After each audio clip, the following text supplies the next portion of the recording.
two young, very dynamic leaders, viewers, and two contrasting personalities.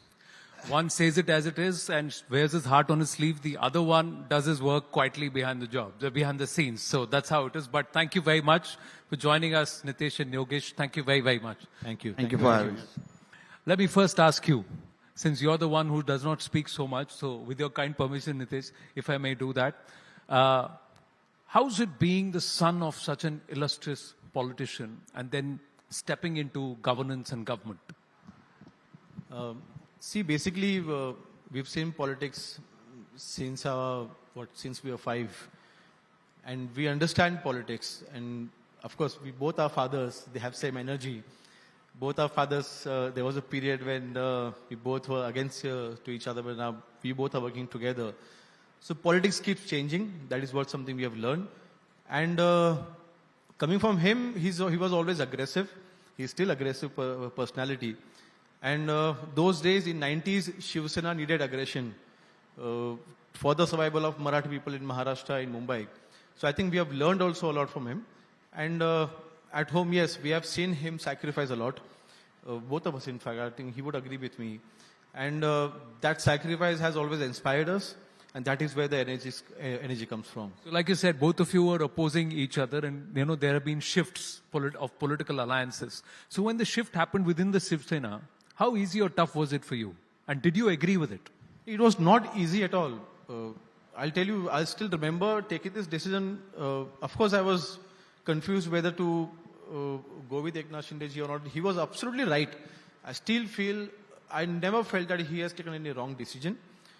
For Shiv Sena's survival, he had to take that decision. Otherwise, we would have been finished. Shiv Sena would have been finished because we had gone in alliance with Congress. That was not Balasaheb Thackeray's ideology. If a young person like me feels it, I think that is something which I listen to my heart.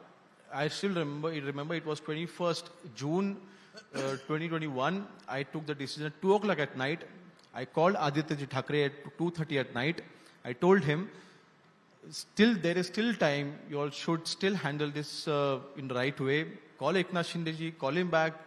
We should listen to it. We should go back with BJP. That's a natural alliance. And we should break alliance with Congress. They did not listen. And I took my decision. And I'll tell you, amongst the 50 MLAs, I was the youngest one. It was my first term. And still I took the decision. Why would I take such a huge risk? If it is my first term, no first term MLA would take this decision. But I took that decision because I felt it's the right thing to do. But Aditya says उन्होंने कोई compromise नहीं किया ideology से. नहीं, अभी compromise तो थोड़ी देर पहले बोल के गए हो. नहीं, बिल्कुल नहीं. I think when NCB joined us, I'm again mentioning NCB joined us. We did not go to Congress. We did not go to them and ask them, okay, let's make an alliance. Let's form a government. See, Shiv Sena, I think Balasaheb ji ne, his whole life he fought against Congress. How can we join hands with them? We would rather stay alone. Okay, not getting along with BJP, we would stay alone, fight alone, but not with Congress. That is not something which we have learned from our childhood. I think ideologically it was not accepted. We were not able to accept it. And if Balasaheb was alive today, I am 100% sure he would have never gone to Delhi to meet Sonia Gandhi ji, which is happening nowadays. Uddhav ji is going to Delhi to meet Sonia Gandhi ji, to meet Rahul Gandhi ji. Ask any Shiv Sainik from Mumbai whether they accept that, whether they agree with that. Uddhav ji going, Shiv Sena leader, an ex-Shiv Sena leader, going to Delhi to meet Sonia Gandhi ji. Whether a Shiv Sainik would accept that or not, I think the answer would be no.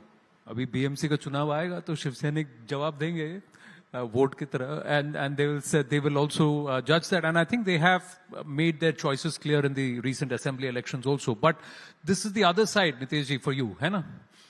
That from the political spectrum, your opposing sides, now you've come to a position where your father is a union minister, but you've been steadfast on the lines of Hindutva. So how's it been for you coming from a political family? See, that whole thing, the common thread has always been Hindutva here. For 39 years, we were with Hindu Hriday Samrat Balasaheb Thackeray ji and his ideologies. If it was not Uddhav ji and his entire courtier who he hangs around with his kitchen cabinet, we would have never had to go to Congress. He pushed us out. But now, coming back to Bharatiya Janata Party and, with the whole Hindutva ideology, it feels like home. So, because we are with our core ideology right now, it's absolutely, it's very easy for us, to work, and very easy for us to connect with people even more better, because that's our core, and that's always been our core ideology, basically. And coming from a political background, I always feel the beginning is always easy because we've got a stepping platform always. But we have to show that consistency because we have a burden all the time on our shoulders with the kind of work our fathers have done. They are expecting everything that our fathers have done, that we have to walk the same path. So that consistency is always something that people like me, him, and all of us have to look at it. But be it Ramdas Kadamji or Narayan Rane ji, tall leaders, and they will set up the benchmark. आपने तो बहुत close quarters से देखा होगा. Has politics changed from that generation to your generation, and how has it changed? It has definitely changed because there is no communication now between the political fraternity as per se. Before, there used to be basic communication at least, even if there used to be political enemies, political competitors, but there used to be no enemies there. They used to connect with each other. I remember when my father was the opposition leader and the late Vilasrao Deshmukh ji was the chief minister, they used to fight they used to fight each other or criticize each other rather politically in the house. But then and during lunch time, they used to be sitting with each other having lunch from the same tiffin box, But that doesn't happen right now ever, because now there is no connect. Everyone has their own sides. We are very clear that there is no communication at all. I think that is if we want to take something from the older times to our generation, I think that is something that we should take. Do you ever have differences? When you have differences on how to approach a certain issue between your dad and yourself, एक विषय आया सामने, और आपका एक मत है और उनका एक मत है, तो फिर who prevails on how to handle it? वो पिताजी है तो he only prevails, घर पे रहना है, दूसरा ऑप्शन नहीं है. मगर good part about my father is that he listens. I'm sure he has his own version also, but my father, he listens, he understands. But in our house, always the last decision is always with him. But he listens to us, he understands our view also, where we are coming from. And now, me becoming a minister, I think he's the biggest guidance that I have. What about you, in your case? Yeah, of course, we do discuss. But I would also say that he has given us the freedom. At least he has given me the freedom. He never interferes in my decision makings. He will tell me, he will try and tell me, okay, this is something, this is my point of view, but decision you should take.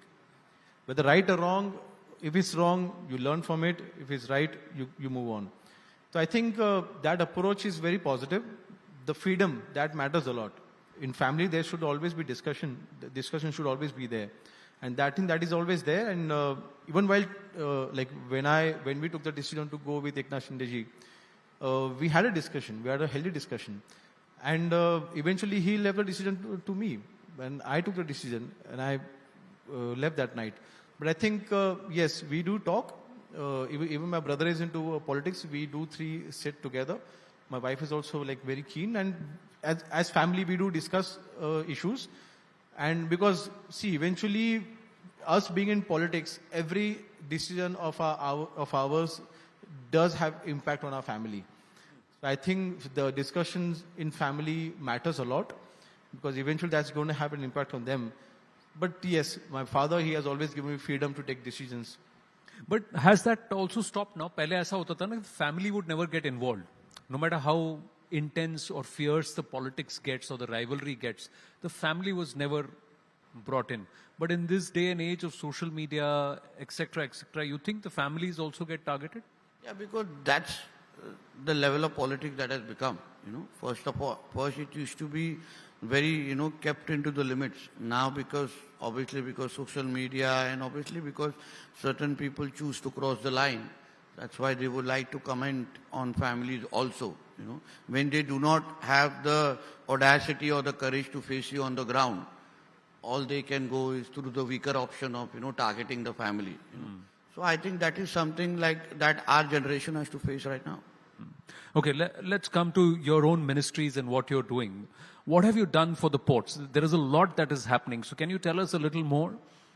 See, One of the issues was subletting of this contracts. People would have license in somebody's name and somebody else would be using that. that is a major concern. When I took over the ministry, we had two, very two straight missions in our head. One is coastal security and other is development. When you talk about coastal security, right from Mumbai to all the way to Sindhudurg, we have an 877 kilometers of coastal line. And there, when I took information and, asked my department to what exactly happens on the coastal security on the coast. So I found out that 60 to 70% of the coast was unsafe. It was, people used to make illegal religious buildings there. People used to make, spread like, जिसको बोलते हैं हरी चादर जिसको बोलते हैं हरी चादर चाहिए उधर लगा देते हैं मैंग्रोव्स के ऊपर हरी चादर डाल देते हैं तो उस तरीके की जो एक्टिविटीज जो है which are a threat to our nation, see, everyone has to follow the rules and regulations of our country. If we are following the constitutions as one religion, everyone also has to follow the constitution of that religion. There are no different laws. जैसे हम doctor बाबा साहब अम्बेडकर जी का constitution पालते हैं और दूसरे जन यहाँ पे सिर्फ शरिया कानून पालते, ऐसा नहीं चलेगा. पाकिस्तान में चलेगा, यहाँ नहीं चलेगा. तो इसलिए वो सारी चीजें जब हम लोग के नजर में आई तो वी वर वेरी क्लियर कि we want to clear this dirt. तो वहां पे आपको सिर्फ वो हरी चादर और जो ये नजर आते हैं कि अगर कोई वहां पर देवी देवता का भी मूर्ति लगा के कुछ कर रहा है तो उसको भी हमारे हिंदू ऐसा कभी कोई गलत काम करते नहीं है. वो करने वाले दाढ़ी वाले और गोल टोपी वाले ही रहते हैं. That is the experience that everyone has because उनको ही वो जिहाद करके उनका रिलीजन बढ़ाना है. हमको हिंदुओं को करने की जरूरत नहीं क्योंकि हम हिंदू राष्ट्र में ही रहते हैं. But when you take a position like this, are you seen as pro-Hindutva or Islamophobic or anti-Muslim? The whole fact is, if I'm staying in a country which has 90% of Hindus, if I stay in a country which is known as a Hindu Rashtra, if I'm talking about my own religion, there is no harm in it. And if someone wants to do jihad in my country, someone wants to turn my country into an Islamic nation, obviously I have the right to object. And there are in number of incidences that I know or I've come through. He must be, I'm sure, getting to know better because he's handling the home. That's what I was going to say. That does it roll over into your department because your MO is home urban? Yeah, so please complete it. That's the kind of, so that is the whole point. If you want to live with the rule of the law of the country, there are certain rules that are set for everyone. जब भी हम सर्व धर्म समभाव बोलते हैं तो वो सिर्फ हिंदुओं को लागू नहीं होता, सबको लागू होता है. हमारे जब त्योहार आते हैं तो हमको 10 बजे बंद करना है, हमको 12 बजे बंद करना है, मगर मुहर्रम और ये 3-3 बजे तक डीजे बजता है. ये ऐसा नहीं चलेगा देश में.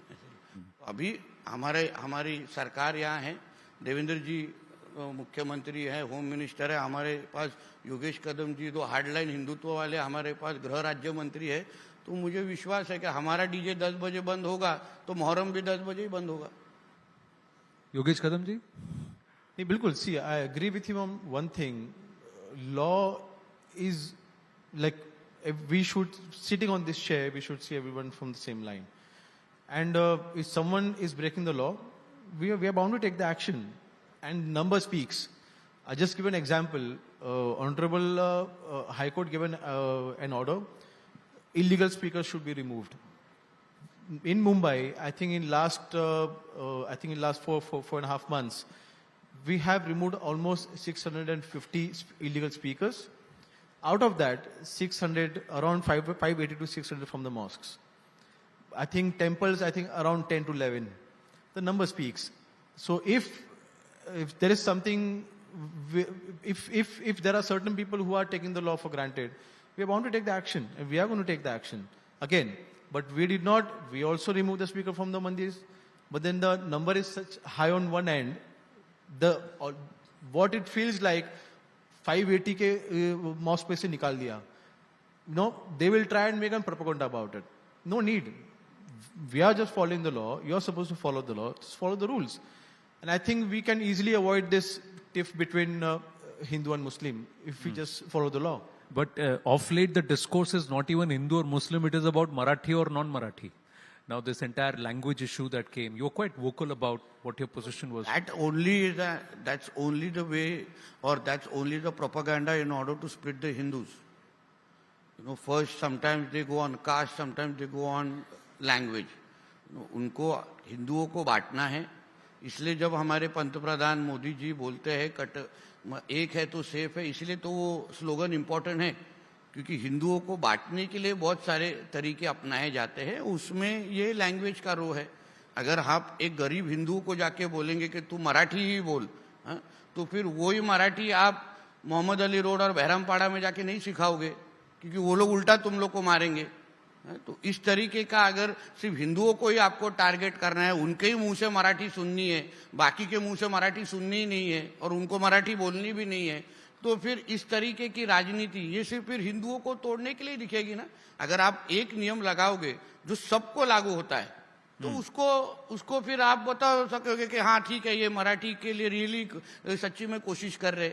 मगर आप सिर्फ हिंदुओं को अलग नियम लगाओगे और बहरामपाड़ा में जिसको मराठी बोलना ही नहीं है उसके बारे में कुछ नहीं बोलोगे, तो फिर उसको मराठी के लिए लड़ना नहीं बोलते.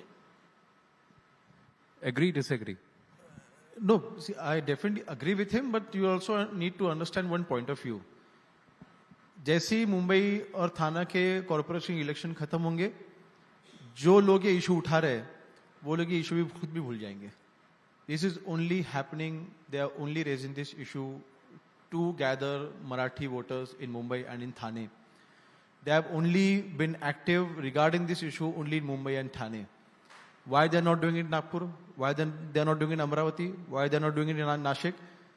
They only want to target Marathi voters in Mumbai. They only want to target Marathi voters in Thane. They want to create a perception, a fake narrative that our government is against Marathi. And I think they are trying to do that, but I think people know what we are doing for Marathi. We never said that Marathi is our second priority. Marathi is compulsory in Maharashtra. It will be compulsory in Maharashtra. You should know Marathi in Mumbai, if you're living in Maharashtra. Okay, if you're not able to speak, don't insult it. Don't disrespect it. That is what we expect. But I think this issue, few people only want to create a fake narrative against and want the Marathi voters to go against us, and they want to show that we are the messiahs of the Marathi people, and for the corporation, you all should vote for us because we saved the Marathi, and that is it. I think once the corporation election will be over, this issue will be forgotten. But the one basic thing I would just like to add what he's saying. Sure. हमको भी तो मराठी लोग भी vote करते हैं ना. हमको क्या पाकिस्तान से वोट करने आते हैं क्या? हम मराठी वोटों के से वजह से हम एमएलए और इधर मंत्री बन के बैठे हैं. और दूसरी बात, 9 और 10 महीने पहले जब भी विधानसभा का चुनाव हुआ, तभी भारतीय जनता पार्टी, शिवसेना, एनसीपी, हमारे अजीत दादा की, हमको लैंडस्लाइड मेजॉरिटी मिली है. Biggest mandate that Maharashtra has ever got, Mahayuti has got that, and people of Maharashtra have only voted for us. Marathi people only have voted for us. तभी एक को 20 दिया है, दूसरे को 0 दिया है, और हमको 132 दिया है, इनको 60-70 दिया है.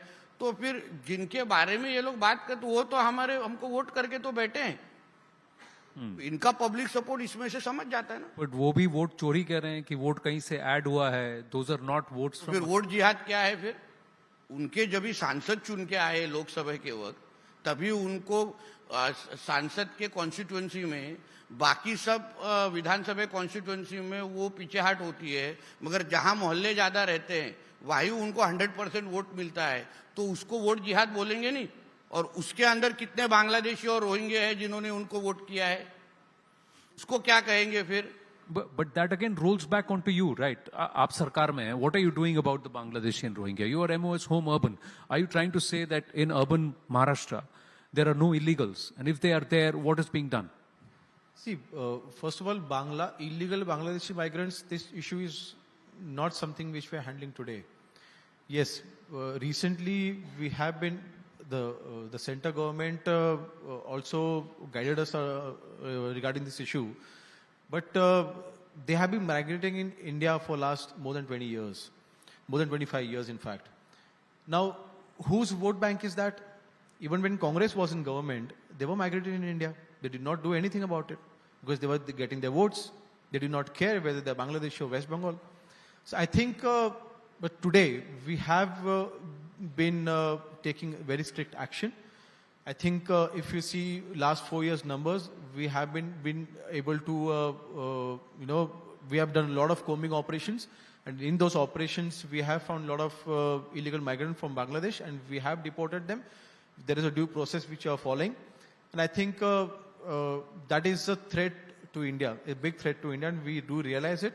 And we are working on it, yes. Since we talk about threat to Bharat, ports, entry, 2611 happened from there. Narcotics, a huge amount is coming, and it is coming from these small docks in these areas. ये आपके संज्ञान में है? Are you doing something about it?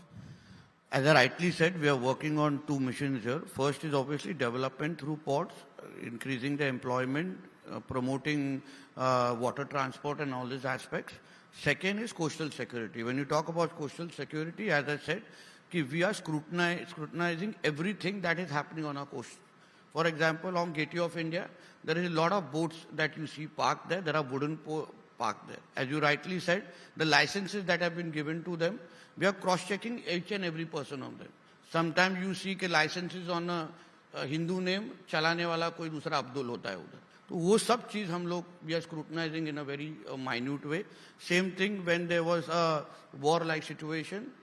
With the instructions of the central government, with the instructions of the state government, as port department, we ensured that every fisherman on our coastline, right from Mumbai to Sindhudurg, Ratnagiri, Raigad, everyone's voting card ID was checked because Aadhaar card sometimes is unreliable, that's what they say. But voting card registration is something that we took up, and we ensured that everyone who is there on the coast is from our soil. Someone who is not from our soil, we inform the Home Department, we inform the concerned authorities, and we ensure they are thrown out from there. So we are ensuring, we have drones introduced on our coast from the 9th of January 2025. We have around 8 drones which are looking over the entire coast of our Maharashtra. Every single activity that happens on the coast, we have a control room in our Fisheries Commissioner office. We get to know about it. As soon as we see something which is sensitive, as soon as we see something which does not fall into the rule book, we report it and we ensure action is taken. So I am ensuring I can ensure from your channel itself that our coast, we are ensuring that our coast is as safe as possible. We are doing everything to ensure no one looks at Mumbai, no one looks at Maharashtra from the wrong eye. Incidences like 2611 has taught us a lot. When terrorists come in, without internal support, they are not going to come in. Yeah. We are ensuring that there is no internal support there. We want to know anyone who is working on our coast, anyone who is standing on our coast, we know who is there. We know the background. We know the character of the person. We know if he is lying to us or if he is not hiding his identity. We are looking into everything in that aspect. So if you're keeping the port secure, are you using it for connectivity? So down, southward towards Ratnagiri and along the coastline further down, and also little towards the north above Mumbai, is there connectivity that's being built? See, our Chief Minister has been very clear that he wants to promote the water transport in a very large way. So 2 aspects that we are working on as a port department is we are starting on the basis of Kochi Water Metro. We are starting a Mumbai Water Metro in the MMR region of Mumbai by December 2026. Wow. Starting 3 routes. We have already at the DPR stage. By October, November, we should have our DPR. And by December 2026, we should have 3 routes ready. And eventually, we'll have 6 where you can reach anywhere within the city through the waterway. Second is we are introducing M2M ferry, which is like a Ro-Ro service. Now the Ro-Ro takes you from Mumbai to Alibag, Mumbai to Elephanta, where you can put your car inside, where you can also go as a passenger.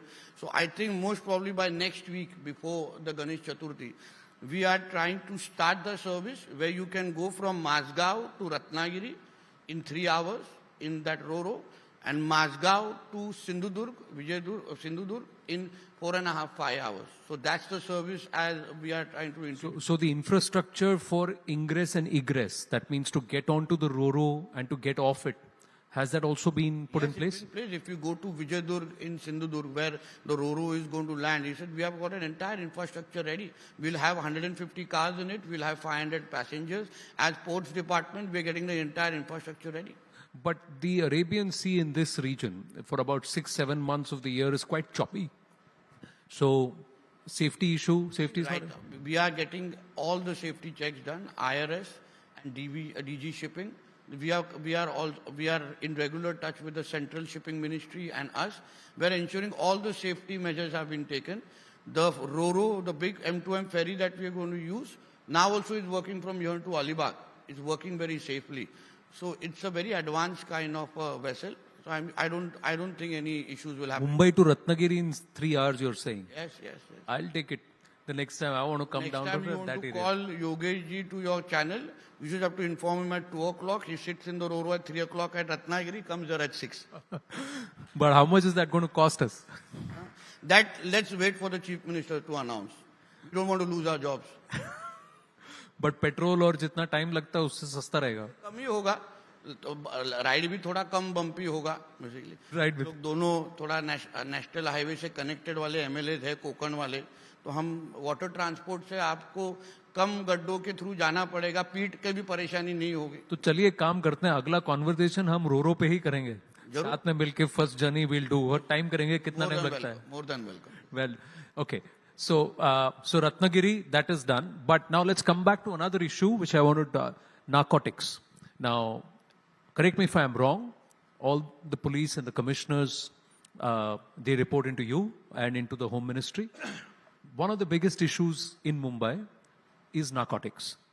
What is your plan to curb that? And it's just evolving. It's not just heroin. It's not just cocaine. It's going to MDMA, meth, and now, far more advanced chemical drugs which are coming in. So your thoughts? See, first of all, we needed to address what are the issues regarding the narcotics. Earlier, there used to be only ganja, but now there are chemical drugs. And I'll tell you, the number is shocking. 98% of the peddlers are now into chemical drugs. The issue is, chemical drug is easy, very easy to make. I'll just give an example. 3 months ago, we raided a house in Malad, Maloni. In the slum area, there were 4 women. They were making the drug on the stove in their house. So we have realized, if we can make a chemical drug on a stove in a slum area, we cannot go and check every house in Maharashtra. That is practically not possible. What Honorable CM Sir did, yes, eventually they are going to get that product out in the market. They are going to try and sell it. We'll try and curb it there at least. There are 2 issues. They are manufacturing it somewhere. They are supplying it somewhere. And then there is a consumption. We hit the supply chain. And 2 important decisions we have taken, Honorable CM Sir has taken. Now we have formed an ANTF, that is Anti-Narcotic Task Force in Maharashtra. Every police station in Maharashtra will have a dedicated team to work on drugs, to work on narcotics. They will only handle narcotic cases. We are training our staff. We are training our police constables to handle these cases, to understand the network of peddlers. And you have to understand, some of the peddlers are working internationally. They have the international connection. Sometimes it gets difficult if there's a connection in China. We cannot get anyone from China because we don't have a treaty with them. So yes, the supply chain we are trying to curb. And 2, the second thing, in this recent assembly only, in this rain session, we have passed a law. Now we are going to treat peddlers as terrorists, what the Makoka, what we apply to terrorists. Now peddlers, this Makoka will be liable to Makoka on drug peddlers. So Makoka will be applicable on drug peddlers. They'll be charged under Makoka. So they'll be treated as good as terrorists. Drug peddlers who are handling commercial quantity, they will be, we are going to enforce Makoka on them now. So we are taking very strict steps to, of course, curb it. The third thing, awareness. In Mumbai especially, we are going in schools, we are going in colleges, because that is where they're trying to hit hard. And we are trying to spread the awareness as much as we can. While taking the sessions in the school, we are making sure the parents are also there. We need to see what our children are doing in the house or outside the Right. house. If they are into drugs, we also have helpline now. You can contact the police station. But yes, Makoka and ANTF is, I think, is going to help us to catch these drug peddlers and curb it. Well, I got limited time, so one question I must ask. Earlier this month, you were wrapped up in some controversy. What is this entire dance bar issue in your mother's name, license and all of that? The opposition is called for your head, asking you to resign and all. See, looking at me, do you think I must be going in dance bar? I'm a commerce graduate. I'm studying law. I mean, I'll tell you, I'm still studying. I'm in third year law right now from Ratnagiri. See, that is something which opposition are just trying to pull me down. I have decided that is something I'm not going to look into. I know I've not done anything wrong. In fact, I was the one. I remember 27th of that was date when I myself raided a dance bar in Navi Mumbai. If I had my own dance bar, would I keep it on after 2 days? Would I keep it open after 2 days? Where a day before I am taking a press conference, I am warning the people who are running the dance bars that if this press conference is a warning. If you are running a dance bar, I am going to be behind you. I am going to make sure that you have to face the law. That is not us. That is not my income. My income is agriculture, and my income comes from a business. So I think let opposition do whatever they want to do. I am focused on my work. Honorable CM Sir and Honorable Shindeji has given me very important 5 portfolios as an MOS. There's a lot of scope to do there. There's a lot of scope for improvement. We are working on it. There are so many good decisions which Honorable CM Sir has taken in this government. We are ensuring we are focused on our work. So all these allegations don't bother you? Not at all. Sir, never bothered. You have some advice. आपको तो आए रोज आपको controversy में खींचते हैं, allegations करते हैं. हमारे कोकण में ना एक ऐसा एक सेइंग है, कहावत है. हाँ. कहावत है कि जिस पेड़ के ऊपर ज्यादा आम होते हैं ना उसी पर पत्थर मारे जाते हैं. तो we know the Kadam family really well. Our fathers have come from the same Bala Saheb Thackeray kind of a mindset, kind of a school. So, and I personally know Yogesh very well. So I don't see, these are many allegations where they can't stop us. They're just going to spoil our names, Coming from families like us, we don't need to do all such petty things rather, And I think he has rightly taken a stand. He's responsibly, as you rightly introduced him, he speaks more through his work. So because he's speaking so much through his work, dogs will keep barking. Doesn't matter. All right, final question. 5 years down the line, where do you see yourself? So after him, you've got to answer the same question. I see myself still working for Maharashtra. I see myself still working more aggressively for Hindutva. So you're not leaving Maharashtra and going anywhere else? Huh? Not leaving Maharashtra and going anywhere else? National ambitions? That is not in my hands at all. I am a Karyakarta of the Bharatiya Janata Party. Whatever responsibility my party gives us, I am more than happy. But come what may, I might be a mantri, I might not be a mantri, I might be an MLA, I might not, but I am always be a Hindutva worker. So Hindutva नहीं छोड़ेंगे, चाहे कुछ भी छूट जाए. खून कैसे बाहर निकालेंगे? All right, Yogesh. 5 years down the line, I think Mahayuti would still be there. The opportunity which we have got today is something which what we are not taking for granted. So I think we would enforce our force towards the development of Maharashtra, which we are doing today, and at down the line we would doing the same thing. So Eknath Shinde and Dhanush Ban will be Shiv Sena, or you think some shift could happen in 5 years? I would say Dhanush Ban is the basically वो तो चिन्ह दिया गया है हमारे लिए, हमारे party का वो चिन्ह है. But ideology, that is what matters the most to us. चिन्ह I think आज हमारे पास में है. Where the ideology will lie, there the Chinna will be. So I think Shiv Sena, Dhanush Ban, Eknath Shinde, this combination, no one would be able to break. Amazing conversation, gents, and we look forward to the Ro-Ro ride with the two of you. Thank you. वादा लेते हो आपको बहुत बहुत धन्यवाद. Thank you. Thank you again. Thank you very much. Thank you so much. Thank you.